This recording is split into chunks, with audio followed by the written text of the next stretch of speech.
दर्शक बंधु CC camera कैद होइथिबा ही दृश्य को देखंतु। गोटे गहना दुकान भितर जड़े युवक किछि किणाकिणी करुचंती। आज्ञा ये प्रकृत में ग्राहक साजी आसीथिबा जड़े चोर लकेट किणिबा बाहाना से दुकान को आसीथिले भी मूल उद्देश्य थिला तार चोरी करि नेबा। तेणु दुकानी और कर्मचारी माने जेतेबेले तांकु लकेट देखाउथिले से कारसादी करी 7टी लकेट पकेट रे पुराई देइथिला। किंतु ता आबभाबरू से जड़े लुटेरा बोली जानी नहीं गहना दुकानी।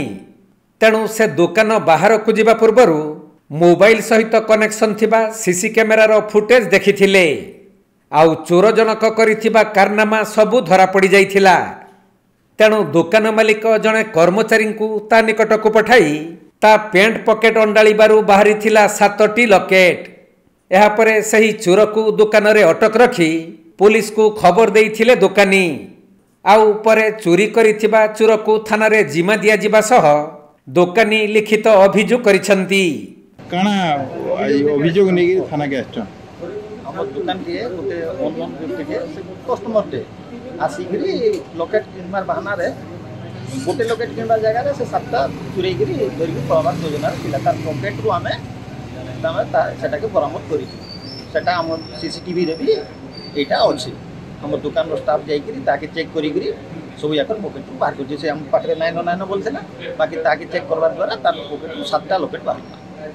तो केन दुकान मां जगदम्बा ज्वेलर्स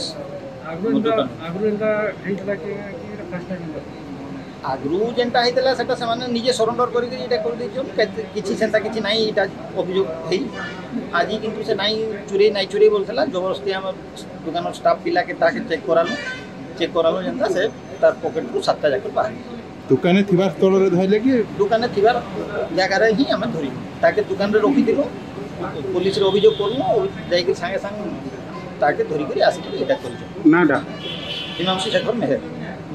तेबे सुवर्णपुर सहर रे थिबा मां जगदम्बा गहना दुकान को जड़े लुटेरा ग्राहक बेसरे आसी लकेट किणिबा बहाना रे 7टी लकेट चोरी करी धरा पड़ी।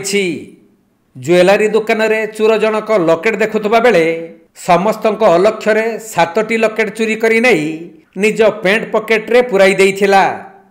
किंतु दुकानींकर सही युवक उपरे संदेह हेबारु से संगे संगे सीसी कैमेरा सहित संयोग थिबा मोबाइल रो फुटेज बाहर करी देखिथिले। तेणु सबु सत जना पड़ी जाइथिला। परे सही ज्वेलरी दुकान रो जने कर्मचारी युवकर पेंट पकेट अंडाली 7टी लकेट को बाहर करिथिले। जहार आनुमानिक मूल्य 20,000 टंका हेबो बोली सुना दुकानी प्रकाश करिथिबा बेले चोर जनकू सोनपुर थाना रे जिम्मा दिया जाइछि।